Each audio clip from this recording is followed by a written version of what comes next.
Hello students, आज हम लोगों के सामने कुछ इलेक्ट्रिक करंट के न्यूमेरिकल्स भी हैं। जैसे पहला न्यूमेरिकल है, किसी बल्ब के तंतु, एक एलिमेंट फिलामेंट लगा होता है छोटा सा जिसमें बल्ब की रोशनी निकलती है।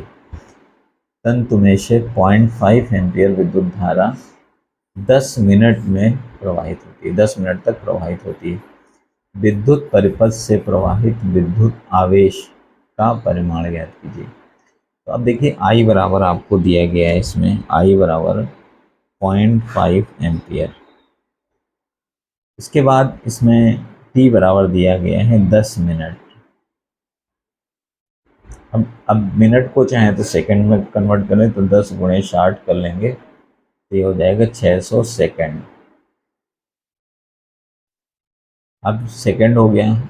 अब हमको क्या करना है, फॉर्मूला लगाना है, आवेश पता करना है। तो ऐसे आई बराबर फॉर्मूला होता है क्यू अपॉन टी। ठीक है, आई बराबर फॉर्मूला होता है क्यू अपॉन। अब इसको चेंज करें तो Q बराबर होगा I इंटू टी। अब हमें क्या करना है, तो Q निकालना है, आवेश पता करना है।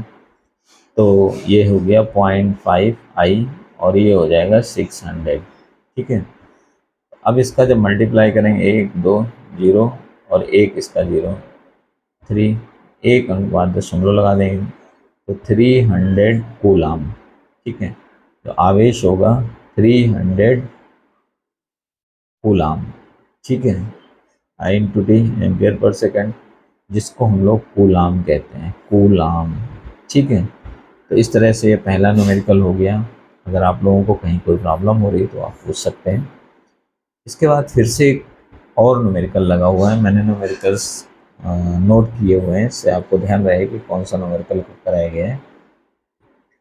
तो फिर से है कि किसी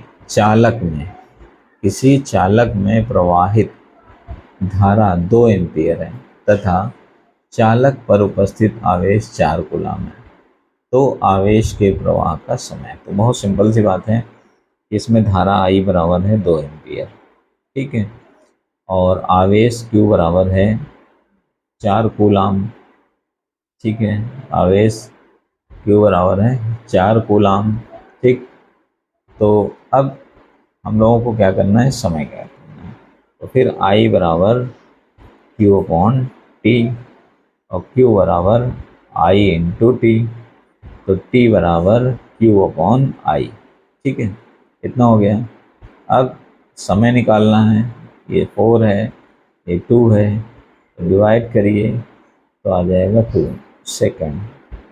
ठीक है, बहुत सिंपल क्वेश्चंस हैं, कोई प्रॉब्लम नहीं है इनको सॉल्व करने में। एक और क्वेश्चन आ रहा है इसी तरह का, बहुत ही इम्पोर्टेंट और सबसे अच्छा क्वेश्चन है।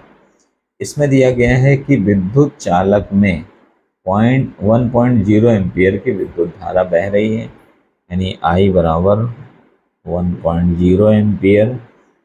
इसे प्रति सेकंड बहने वाले इलेक्ट्रॉनों की संख्या ज्ञात करना है। इसमें प्रति सेकंड बहने वाले इलेक्ट्रॉनों की संख्या यानी N पता करना है, और E आपका पता ही रहता है 1.6 इंटू 10⁻⁻19 होता है। ठीक है, ये हमें पता है। और इलेक्ट्रॉन हमेशा विपरीत दिशा में बहते हैं। इलेक्ट्रॉन कैसे बहते हैं, विपरीत दिशा में बहते हैं। जब इलेक्ट्रॉन विपरीत दिशा में बहते हैं, निगेटिव होते हैं, लेकिन इनको रखते हैं हम लोग पॉजिटिव है।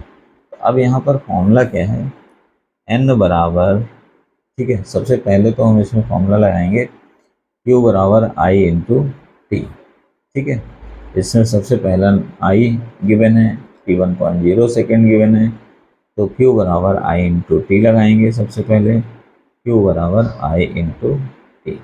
I कितना है 1.0, I कितना है 1.0, T कितना है 1, T कितना है 1 कूलाम।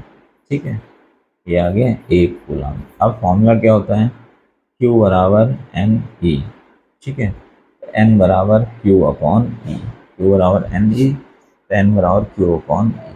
अब Q कितना है 1 अपॉन 1.6 इंटू 10⁻⁻19। ठीक है, ये ऊपर गया, तो जब इसको ऊपर गए तो 1.6 6.25 इंटू 10⁻+19। प्लस का 19 इलेक्ट्रॉन। तो प्यारे बच्चों, ये न्यूमेरिकल्स अगर आपको समझ में आ रहे हैं, आप सभी लोग मैसेज के माध्यम से इसे रिप्लाई करिए। अभी बहुत जल्द ही इंग्लिश मीडियम के नोट्स और इंग्लिश मीडियम के कॉन्सेप्ट के साथ इंग्लिश मीडियम का न्यूमेरिकल्स भी हम लगाना चालू करेंगे। अभी स्टार्ट है, धीरे धीरे इंग्लिश मीडियम के न्यूमेरिकल्स भी आपके सामने आने लगेंगे, क्योंकि मुझे पता है कि मैक्सिमम बच्चे इंग्लिश मीडियम के हैं, हिंदी मीडियम के बच्चे कम होते हैं। जल्दी ही इंग्लिश मीडियम के न्यूमेरिकल भी हम आपको लगाना चालू करेंगे। प्यारे बच्चों, आप सभी का बहुत बहुत धन्यवाद। हमारे इस चैनल को आप सभी लोग शेयर करते रहें, सब्सक्राइब भी कराएं और लाइक भी करें। आप सभी का बहुत बहुत धन्यवाद। Maths by Sanjay Mishra classes की तरफ से।